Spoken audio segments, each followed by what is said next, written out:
Olá pessoal da Placar TV de volta com mais um vídeo, desta vez para destacar a derrota do Flamengo, agora há pouco, no Chile, para o Palestino por 1-0. Jogo este válido pelo grupo E da Copa Libertadores da América. Com esse resultado, o Flamengo, que era o segundo colocado, pula para o terceiro lugar. E se amanhã o Milionários bater o Bolívar, o Flamengo vai para a lanterninha do grupo, se essa vitória do Milionários for por 3 ou mais gols de diferença. Lamentável. O que o Flamengo faz nesse início de temporada, embora tenha vencido o campeonato do Rio de Janeiro, é uma coisa assustadora. Porque o que conta mesmo é o brasileiro, o que conta mesmo é a Libertadores, o que conta é a Copa do Brasil, onde o Flamengo venceu por um mísero 1-0 o Amazonas, o Maracanã. O mesmo Amazonas que na rodada de ontem da Série B do Campeonato Brasileiro foi derrotado pela Ponte Preta em Campinas por 3-0.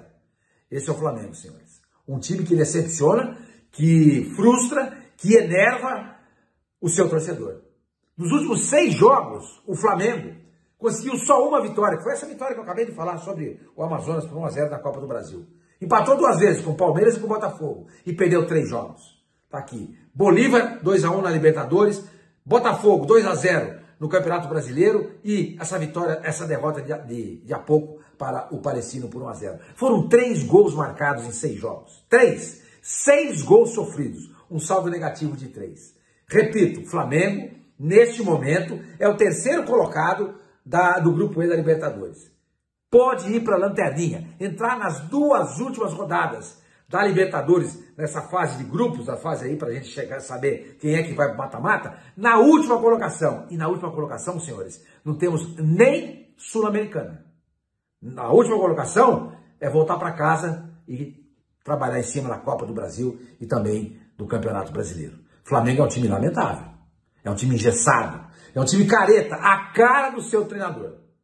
A cara do seu treinador. Gente, depois de a gente ver esse trabalho que o Tite está fazendo no Flamengo, a gente consegue entender por que a seleção brasileira fez água nas 2 últimas Copas do Mundo. Com uma vergonha. O que o Brasil fez nas 2 últimas Copas do Mundo. Jogou bem, perdeu só nas quartas de final, no oitavo de final, perdeu para Bélgica e perdeu para a Croácia. Esse foi o trabalho do Tite à frente da seleção brasileira. E os dirigentes do Flamengo foram lá e contrataram. Ok, eu também teria contratado.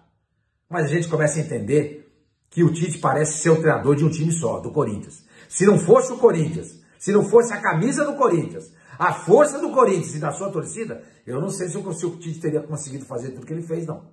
Não sei. Porque por onde ele passou depois, foi um fiasco.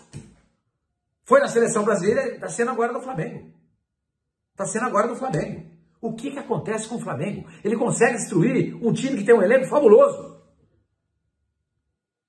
Um elenco que, ao que tudo indica, ou melhor, pelo que se ouve falar, boa parte dos jogadores não suportam o Tite. Então o que esse cara está fazendo lá?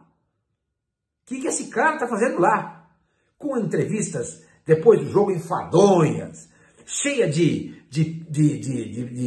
um linguajar incompreensível, falando de maneira impostada, querendo mostrar sabedoria, usando palavras que não fazem o menor sentido. Tenha certa paciência, gente. O Flamengo não merece isso. O Flamengo foi um time que foi forjado nos últimos 10 anos para ser muito mais do que está sendo mostrado nesse ano e mostrou no ano passado também. E boa parte do ano passado com o Tite comandando esse time do Flamengo. Gente, não dá para ficar com o Tite. Não dá. Estamos agora no dia 7 de maio. Tradicionalmente, o Flamengo troca de técnico ou em maio ou em junho. Tá para acontecer isso.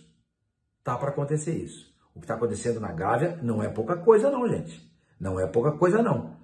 Perder para o Palestino num campo neutro, sem torcida, aliás, com uma pequena torcida cuja maior parte era de flamenguistas. Não dá para engolir. Não dá para engolir. Se o Flamengo tivesse perdido para um time tradicional do Chile, aí seria diferente. Perdeu para o Palestino, gente. Com todo respeito ao Palestino, à instituição e aos seus torcedores. Mas o Palestino não tem história nenhuma no futebol sul-americano. Nenhuma. E o Flamengo, tricampeão da Libertadores, campeão mundial, que nos últimos anos vem ganhando tudo que disputa juntamente com o Palmeiras, se deixa levar por um time sem tradição nenhuma, sem expressão nenhuma. É preciso fazer alguma coisa. Do jeito que está, não dá.